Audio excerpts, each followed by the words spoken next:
If you know you should set up a native plant garden, but you're afraid it's going to be ugly, then this is a video you've got to watch, because in the next few minutes, I'm going to share with you my native plant garden design system so that you know the step-by-step to set up a native plant space that is good for the environment, but also is so beautiful, you won't be able to stop staring at it. I'm going to be using this native plant space to teach you all the steps, so let's get into it. You probably already know this, but native plants are one of the best things we can do for the environment. Number one, native plants are literally native to your area. These are the plants that would grow in the wild if no one was there to tend them. So native plants will take way less resources to grow and to keep alive. This means you won't have to water them once they're established. You don't have to fertilize them or tend them. You really don't have to do anything for native plants except for get them into the ground in the first place. Next, all the wildlife in your area, they have grown over the hundreds, thousands of years to depend on native plants for survival. So when you put native plants into your landscape, you are providing a food source for wildlife. You're providing a place for them to take shelter and also a place for them to raise their young. And this is super important as we are increasingly diminishing the wild that is available to our wildlife. You get to give them a place to live in your own backyard. And then finally, native plants actually bring ecological balance to your yard.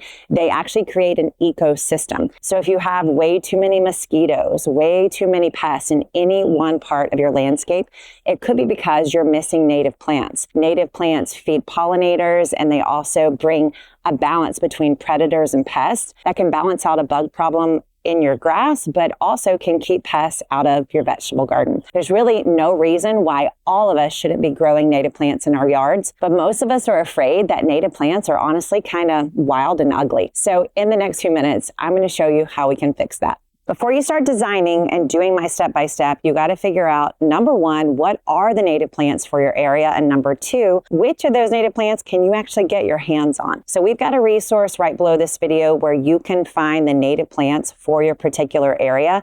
You're just going to get a full list. Then I want you to call up a local nursery or garden center, local to you, not the big box places. And you're going to get a full plant list from them. Then you're going to have to do a little bit of homework and you're going to match the two. Take the list of the plants that are native to your area and then match them with what your local nursery or garden center has. So first, ask your nursery if they've got that. If they don't, you got to do the hard work. Now let's get into step number one. The first step is dividing your native plants into 3 categories. And this is what I call the size category. We're going to be labeling these plants as small, medium, and large. A lot of times when you walk into a native plant garden, or you're just out in the wild and things look all bushy and crazy and messy, it's because they were not planted by size. But you're going to fix that. Large plants are going to be categorized as plants that are going to go from 3 to 5 feet in terms of their horizontal space, and then their height will be at least 3 to 5 feet as well. So we're thinking here shrubs and bushes, things that could even be like small trees. Those are the kind of plants that we want to label as large. Next, we want to have medium-sized plants. These are going to take up 1 to 2 square feet in terms of their horizontal space, and then 1 to 2 feet in terms of their height. These are going to be some of your smaller bushes and shrubs. They may even be some grasses that kind of spread out to take up about a 2 by 2 space. And then finally, we have our small plants. These are going to be 2 to 3 per square foot, much smaller plants that will spread but take up a very small footprint when planted.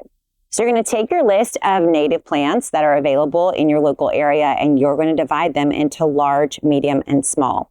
And then you're going to start to make a design plan. So in any space where you want to create your native plant garden, we want to create rows.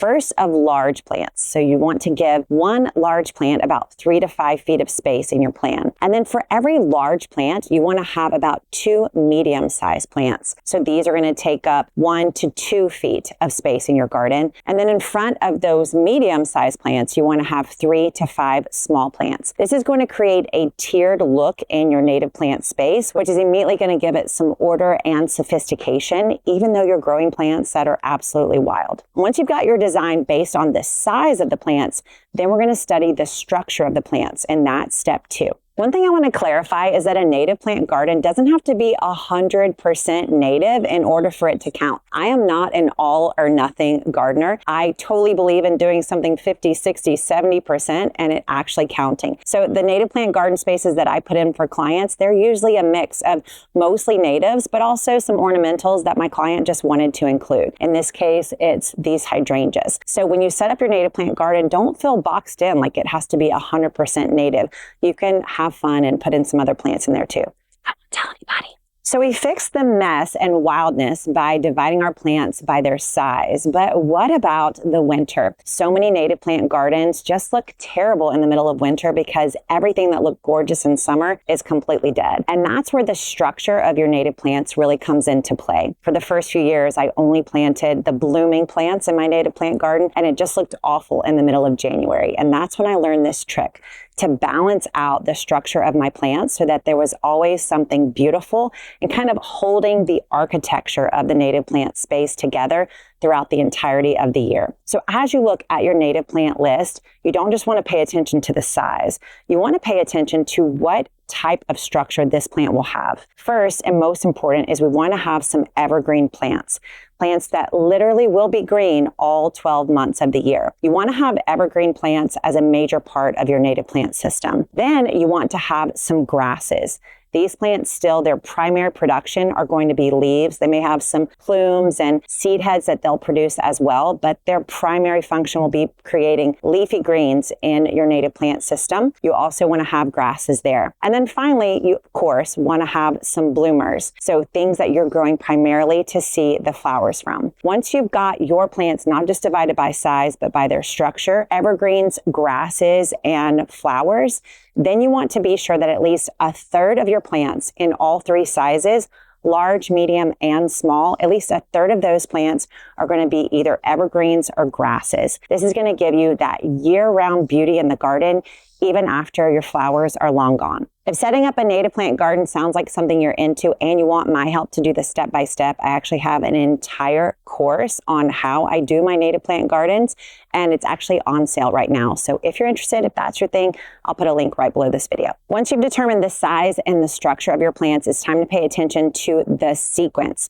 We don't just want evergreens throughout the year. We also want blooms for as much of the year as possible. So all those flowers that you put into your design, you now want to make sure that you have plants that are going to bloom throughout the different seasons of the year. And good news, in almost every area, there are native plants that put on color in the beginning of the spring all the way to the end of the fall. Most of us miss this fact and we just have a native plant garden filled with coneflower. So we get flowers for 1 or 2 months out of the whole season, and the rest of the time it's just green, but not you because you watched this video. So you want to make sure you find enough flowers that bloom in the early spring. We have some wild roses that put out blooms very early in the year. Then as you move to the middle of the summer, this is going to be probably the easiest time to find blooms. So you want to be sure you don't overdo it, that you have some of your best blooms from the beginning of June to the middle of August. And then a bloom time that most of us forget is the fall. You want to be sure that you find some plants that love to put on color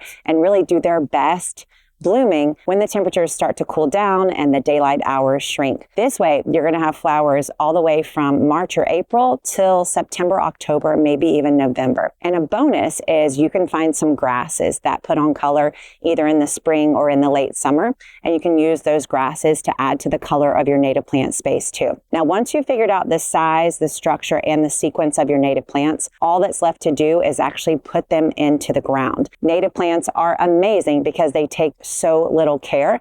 So the hardest job is something we've just done together, which is design a native plant space that you actually love and want to look at and keep. We did an entire vlog of setting up this whole garden space, from the raised beds, the trellises, to the whole native plant garden space. And you might want to watch it to see the entire process. It's right here.